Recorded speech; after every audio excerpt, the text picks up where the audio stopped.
Nation, what's going on? You're watching the Raiders Report. Coming up here on today's show, my Raiders 2023 UDFA grades. To make sure that your D doesn't get an F, head on over to manscaped.com. Use code Raiders to save 20% off and get free shipping on the best male grooming products out there. If you don't already know, the comments are available for you guys in the description, and the links available in the comments and in the description. It looks like I'm already getting an F. So coming up here, we're going to break down the grades on the offensive side and the defensive side of the football for all 10 UDFA signings. One thing that I wanted to be able to do here, because I'm a big believer for the NFL draft, once you get into the late rounds, there's no such thing as an F. So with the UDFAs, I'm going to do the exact same thing. No Ds, giggity, and no Fs on today's show presented by Manscaped. So all you will see are A's, B's, and C's. The way that I do my grading, if it's an excellent UDFA signing, it's an A. If it's a good signing, it's a B. If it's an average signing, it's going to be a C. So first, we're going to start with the defensive side of the football, because I figured that was going to be the area that most Raider fans wanted me to talk about. Before we get into all of those, if you're looking for free Raiders videos every single day, hit the subscribe button, turn on the notifications. If you bleed silver and black, if you have commitment to excellence, if you respect, I'm going to call myself still young, a young man and his team putting in that work, then we are the channel for you. I promise you this. You won't find somebody that hustles harder than we do here. So subscribe to the Raiders Report. And if you don't like it after a week, unsub. You got nothing to lose. Let's go to the first player here. It's George Tarlas, the edge linebacker out of Boise State. The grade that I'm going to give him is a B-. He does offer you some versatility. And when I watch tape, he could be a pass rusher from a 2- and 3-point stance. So if you want to put his hand in the dirt, if you want to stand him up, he has that. The thing that I love, and this is the one thing that I will always respect the hell out of, and this is to me something that if I'm looking for a UDFA, I want a guy that's a hustler. I want somebody that when he's out there, he is going balls to the freaking wall the entire time, trying to locate the ball and trying to rip it out. A lot of giggities in there. 31 tackles, 4 sacks, and a forced fumble this past season with Boise State. Let's go to my next player here, Azizi Hearn, the defensive back out of UCLA. I'm going to give this one a C+ grade. Does he have legit size? Yes, and he has very good size for the cornerback position, and he's a good athlete. I also like the idea that he's best in man coverage. However, the more and more I start to watch him, 40 tackles, 7 PBUs, I'm going to tell you all this right now, and no disrespect to Hearn, dude's got bad ball skills, and maybe it's a bad show for him to be on with Manscaped as the sponsor, but it's the God-honest truth. He's got bad ball skills. He might need the lawnmower, he might need a few different things, but when he had opportunities to make interceptions, couldn't do it. He looked like he struggled a little bit once he got to UCLA.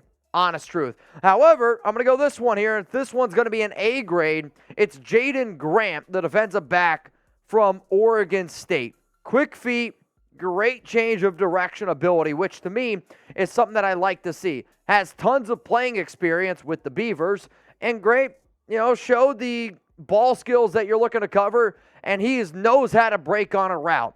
Is he a little bit skinny? Sure. 6 foot, 195 pounds, but 64 tackles, 4.5 tackles for loss, 6 PBUs, 3 interceptions. To me, the playing experience that Grant was able to get in the Pac-12 is good playing experience. For that reason, it's an A- grade on the defensive side of the football. Tom also, I should mention this, did not have him ranked, and in terms of being drafted, which is something that you're going to see here with some of the guys. Overall, though, I think the Raiders did end up getting a pretty solid player. Let's go to the next guy here on my UDFA grades list. It's Brock Martin, the defensive end from Oklahoma State. Legit closing burst and knows how to finish. That's probably one of the best giggities I've ever done. And he impressed me in terms of dropping back into coverage. When I look for players now, I like versatility. I know it means a lot to McDaniels. I know it means a lot to Ziegler. I know it means a lot to Patrick Graham. So if I can find a defensive player that knows how to drop back and can offer you some of that, great. He's also a dude that loves the hustle. He's going to go out there. He's going to give you the 110%, if you will.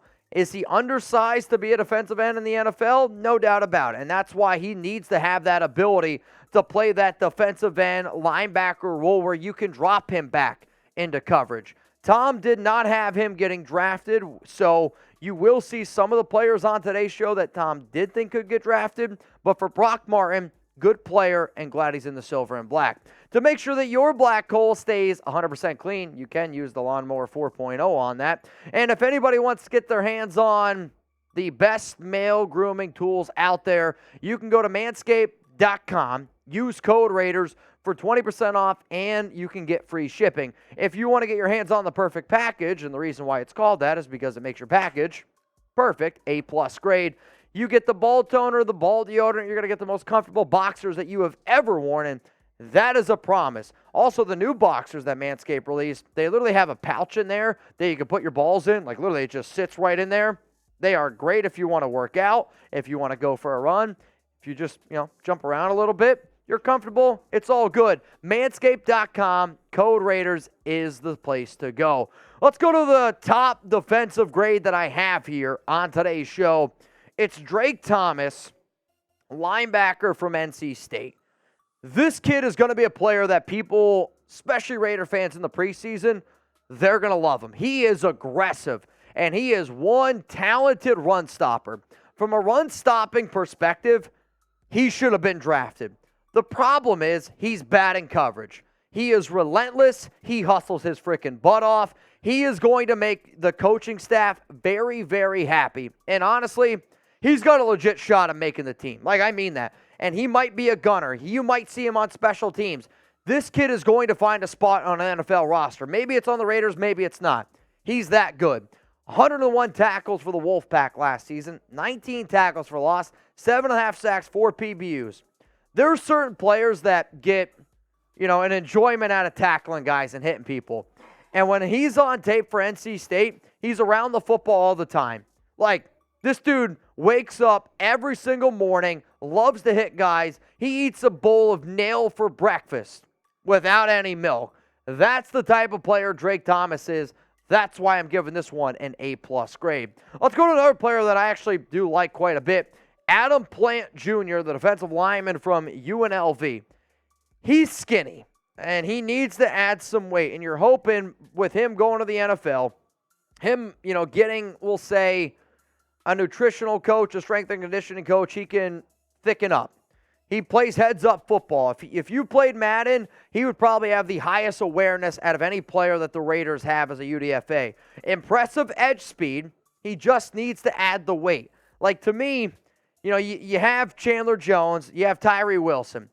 The knockoff version of Tyree Wilson, and I hope I'm not ripping on, Plant by saying that, but the cheaper version of that, right, the Dollar General version is a lot of times what I say, it's Plant. 62 tackles, 13.5 tackles for loss, 8 sacks this past season with the UNLV Rebels. He's 6'5", 255 pounds. He's got long length, and I can understand by the Raiders that they look for something in their edge rushers. Crosby's got tons of length. I get the fact that he was a Mayock and Gruden pick. Tons of length, 81-inch reach. Then you got Tyree Wilson, 86-inch wingspan. Adam Plant, I bet you has just as close of a wingspan. He's got to be around 81, 82, 83-inch wingspan. He has got the long length that this Raiders defense is definitely looking for. Let's go to the next player here on my UDFA grades. It's Jordan Perryman, the cornerback from Washington, and this is my lowest grade that I gave out. His physicality could create an opportunity for him to maybe become a safety, but, and this sucks to say, the more and more tape I watched on Perryman, the less and less I liked.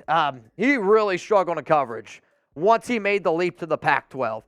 But he started out at a lower level school, then he went to Washington, 37 tackles, a PBU, and an INT. The Pac-12 looked too fast for him. I say this the most respectful way possible. If the Pac-12 is too fast for you, don't know how you're going to do in the NFL level, which should not surprise anybody. But how about this? That's all the defensive UDFA signings that the Raiders have made so far, okay? Who's the best one? And it might be a difficult decision. You can go based off of my grades, totally fine. But I want you to make your own assessment. That's what these shows are about. Who's the best defensive UDFA signing that the Raiders have made so far. Coming up next here on the Raiders Report, the UDFA grades for the offensive side of the football. For those of you that are watching this live, you already know this news. I'm going to be going live with Jeremy Jugs on Thursday, and we're going to be eating corn the long way. On top of that, we're going to be doing a Lakers and Warriors watch party. And if it goes well, you might see some more NBA-related watch parties as the season goes on, because guess what? Jugs and I like to hang out with y'all. So hit that subscribe button, turn on those notifications. Thursday's live show, 7:30 p.m. Eastern Time, 4:30 p.m. Pacific. Will you be tuned in? Hope to see you there. Let's go to the offensive side of the football here. And this is, out of all the UDFA signings that the Raiders made, this is my favorite one. Hell, I can make the argument this is a top 5 UDFA signing in the NFL. McClendon Curtis, it's an A+. He played both left tackle and right guard in college. But guess what? The top note that Tom has, and I love Tom's evaluation of him, is he's going to be a right guard in the NFL. I've talked to some people that thought that he could go in round 4. We have him as a 5th-round grade. He also was one of the highest-paid UDFAs with $210 guaranteed. That tells me that the Raiders really like this kid. And this might be a crazy thing to say. If you were to ask me which UDFA is locked and loaded to make this Raiders 53, it's McClendon Curtis. I watched what Sanjeet had to say about him, and I really value what Sanjeet has to say a lot of times about offensive linemen. So because of that, I was like, all right, this piques my interest. Tom's scouting report that he did on him was offensive guard prospect, 14. His overall grade, 191. Flashes versatility combined with good hand strength and power. His length gives him potential shot of the OT, but to me, he's going to be good at right guard. Facing a big jump in competition compared to FCS opponents. Obviously, in 2022, allowed no sacks. 6'6", 324 pounds. The more and more people who I continue to talk to about Curtis have said he's going to be a right guard. He's going to be a damn good right guard. What I'm really interested to see is this. Netane Moody, Alex Bars, McClendon Curtis. I mean, maybe they decide to kick, I don't know, Jermaine Illuminor in. But to me, Curtis is going to have a legit shot at starting at right guard. And remember last offseason when we heard a lot of talk about, Lester Cotton. Don't be surprised if McClendon Curtis is this year's Lester Cotton. Let's go to the next name here for a UDFA. It's Dalton Wagner, the offensive lineman, going to be a right tackle coming out of Arkansas. I gave this one a B+ grade. He's a right tackle. That's what he is. That's going to be the only position he will ever get a chance of at the NFL. And he is much better in pass protection than he is against the run. In fact, I actually get a little bit frustrated with him at times when I watch him run block because I'm like, what the hell are you doing? And usually as a right tackle, you're like, well, maybe he's a better run blocker. Him, though, he just doesn't have the foot agility to be a left tackle. Like, I'm not going to trust him to cover somebody's blind side. But dude is a monster. He is 6'9". He is 337 pounds. And to me, this is the project player. This is going to be Carmen Rosillo's project where if he can make this kid work, it's going to be interesting. Remember last year when the Raiders UDFA, they had Bam from Utah? Same thing. Long, lanky, and it was a project. Dalton Wagner is going to be a hell of a project for Carmen, and I'm really curious to see how it ends up working out. The final UDFA that the Raiders ended up signing is John Samuel Shenker, tight end from Auburn. He is the record holder for tight end career catches and second in tight end yardage with War Eagle. He was also one of 3 team captains at Auburn last season. In 2022, 20 grabs, 208 yards, and a touchdown. When I saw those numbers, I was like, wow, wait, I got to make sure that he's the career leader in career catches and second in tight end yardage. Here's the thing. Auburn hasn't had a lot of successful tight ends in the NFL. But I will say this. I don't want you to look at him and be like, you read this and think he's going to be a pass catcher. That's not what I see. He's 6'4", he's 250 pounds. He's a below-average blocker, and I think he's a below-average receiver in the NFL level. Sounds like he's a great locker room guy. Sounds like he is a glue dude. For him, he's going to be a practice squad player in the NFL, which is totally fine. But sometimes you need good locker room guys, and that's what John Samuel Shenker Jingleheimer Schmidt is. So in your opinion, who is the best offensive UDFA that the Raiders signed? It's probably an obvious answer. I mean, I think it's McClendon Curtis, and it's not close. But hey, I care about what you guys have to say, so please let me know. So here's one more time, my Raiders 2023 UDFA grades from the defensive side to the offensive side. My two favorite moves were Drake Thomas and McClendon Curtis. If I had to rank them, Curtis is number 1, Thomas is number 2, and then I'm probably going to go with Adam Plant, make my way over to Jaydon Grant. Then I'd probably go to Dalton Wagner, Brock Martin, George Tarlas, and, well, you guys can read all the other grades on screen. So if you made it this far in the video, you're a real one. For you to make it through an entire UDFA grades video shows me that you're just a diehard Raider fan, that at any point, you're all about that content. So if you're a real one for life, it means that you're a diehard Raider fan, but you are a Raiders Report loyal watcher. I know that I can count on you. If that's you, spam RO4Ls in the comments, because guess what? I'm going to be looking for them.